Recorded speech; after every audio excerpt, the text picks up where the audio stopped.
Hello YouTube. I do have some good news, as you might have noticed from the description of the video. As of yesterday, I can ship again, but to only 49 countries. And unfortunately, the United States and Australia are not among them. I will put a link into the description where you can see if your country is included in the shipping list, which can change daily, by the way. And this list is as of the 25th or 26th, as of yesterday. And these are mostly countries in Europe, but some of them are real far away, like Japan, South Korea, Thailand. Let me see what else. Qatar, Israel, Vietnam, and that's about it. The rest are all countries within the European Union or around Europe. And don't ask me why I can ship to Egypt but not the United States. Why I can ship to Japan or South Korea and not to the United States, I don't know. So I sure hope that it changes soon, because I have some very patient customers waiting for their items that they ordered. And I do apologize for the delay, but it's not within my power to change it unless I hijack a plane, which I shouldn't have said that, but you know where I'm coming from. So I'm bound to the rules and regulations, and there is really nothing I can do. But again, if you're in one of the countries that I'm able to ship to and you want to order something, please do get in touch with me. Leave me your email in the comments or write me over Tindy, and I will do my best to accommodate your wishes and orders. Okay, in the meantime, I did design some new PCBs and I wanted to show them to you here. And the main one is the new H.E.D.S track, which I designed. It will have the IPS display, the nice one as in here, but in 320 by 240 pixels, and that one is 2 inches in diameter, not in diameter, diagonally. So it's a 2-inch display, and this will be the new H.E.D.S track, and it will have the following features that I wanted to show you real quick. First of all, I am doing all new PCBs with the USB Type-C connector. So you can use the USB Type-C connectors obviously and plug them in whichever way you want to. Unlike the micro USB-C connectors, it has a onboard USB chip. It's the FT231XS, which has digitally signed drivers for Windows, because some do not.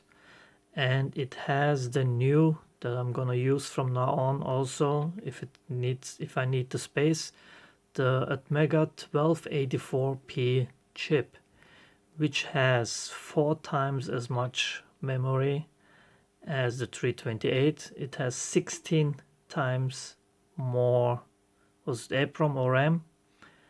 And it also has, I should have put this written somewhere.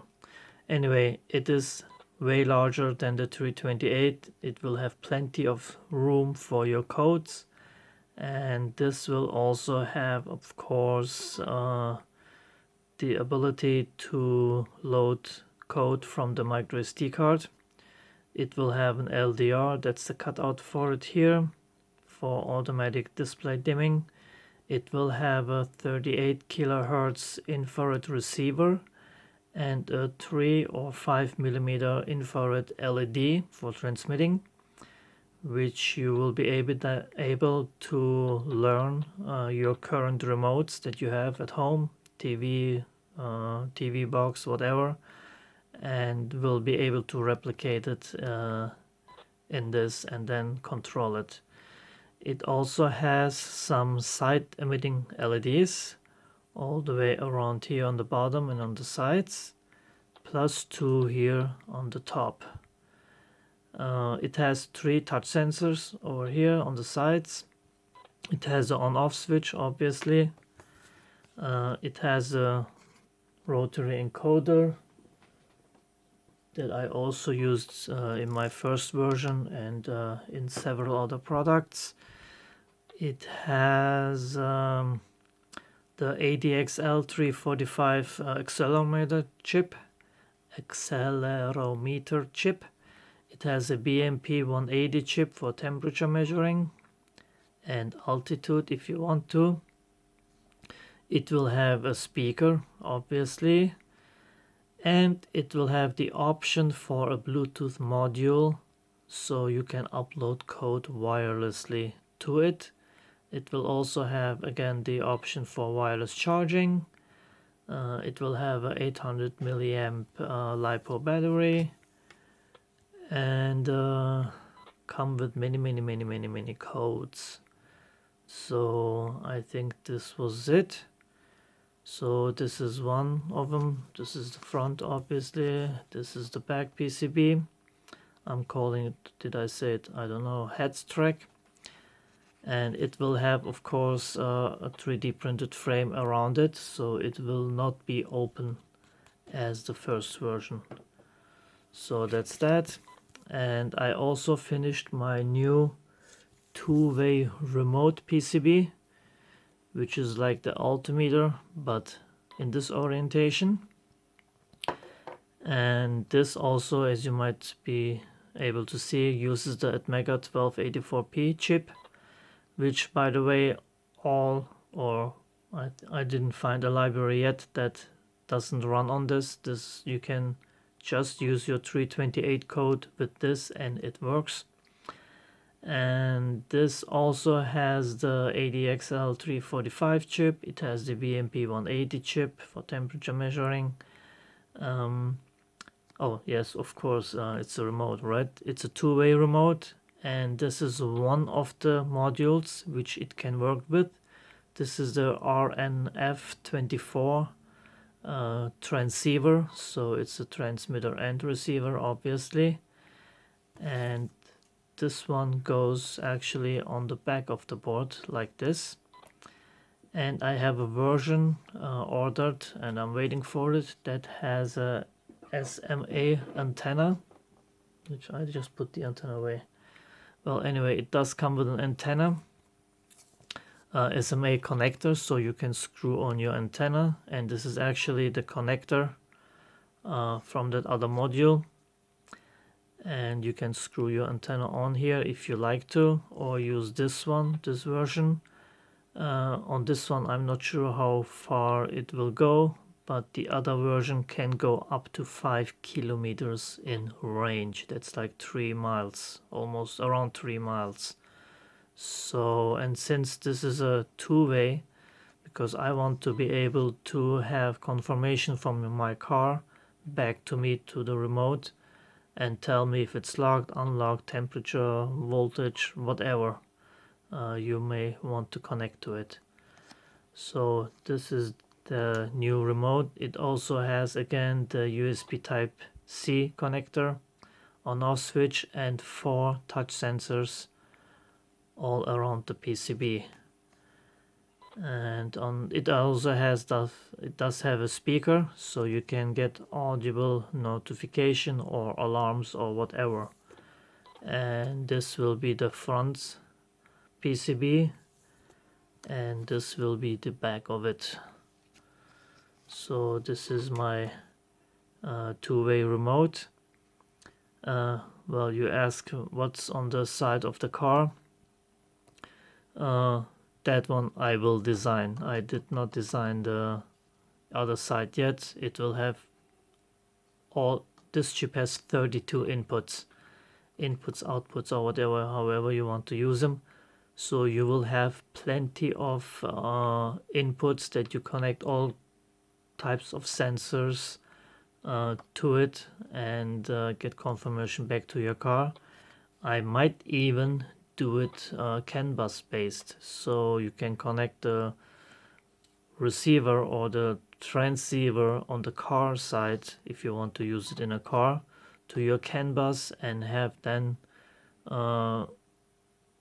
get information to your remote. That would be like a wireless CAN bus gauge technically. So that I have finished, and this is my first development board that I want to make. And this has again USB Type-C. It has the USB adapter, so you can just plug this in and upload your code. It will come, of course, with a bootloader already installed. This is the front or the top. It has a reset switch, ISP connector for if you want to change the bootloader, you can do that as well. It has all but one connectors on the outside, on top and bottom row. Of course, the spacing is for breadboard use if you want to put this on a breadboard and use it there. It does have a few components that are on the bottom because I could not fit everything on top of it. And on this version I wanted to stick with 0805 components. So if this goes well, I will make it open source, and those parts are just easier to solder, and you can solder it even by hand if you do not have a reflow oven. That's why I wanted to stick with 0805 components. And you can see, of course, I have to put my name on everything if I can. If I can get it to focus, that is, you can read it. There you go. I do have the regular pins on the top of it, on the top silk screen, and then the special pins like MISO, MUSI, SPI pins, and I2 square pins on the bottom. Oh, what else this the 1284 chip has? It has 2 serial ports, so you can connect 2 serial devices directly to it. What else? So this is my version of the development board, and I will try to crowdfund it, and I hope that goes well. I'm waiting for confirmation. And well, this is it. This is my first, hopefully open source development board. If you do have any ideas how to make it better or different, please let me know. I will consider it in the future revisions. But the first revision is like this.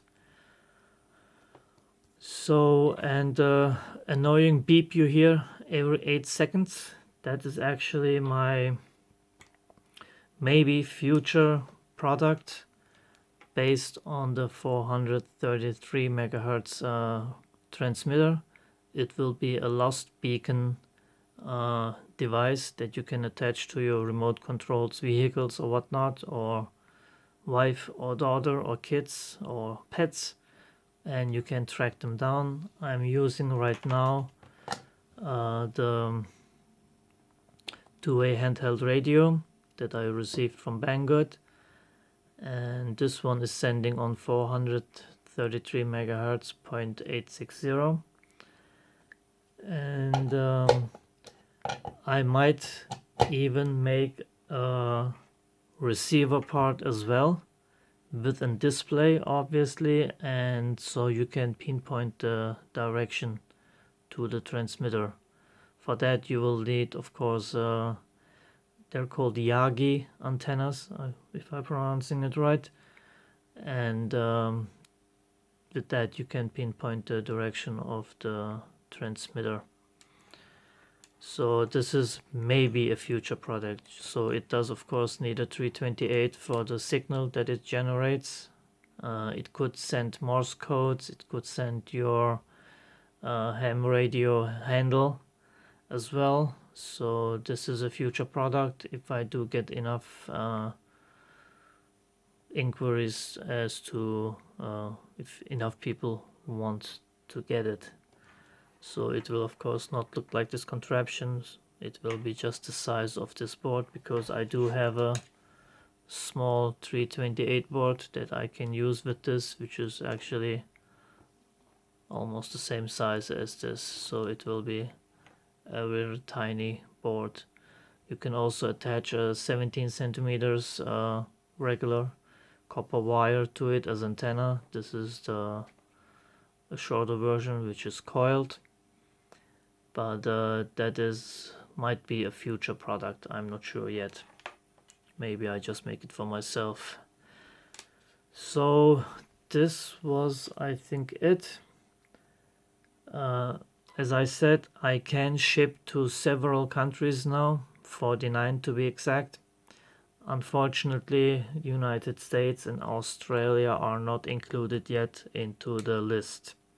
I hope it does change soon, and I hope that the people who are waiting for their products, that they I hope they get it soon. So I also want to thank again my 7 Patreons.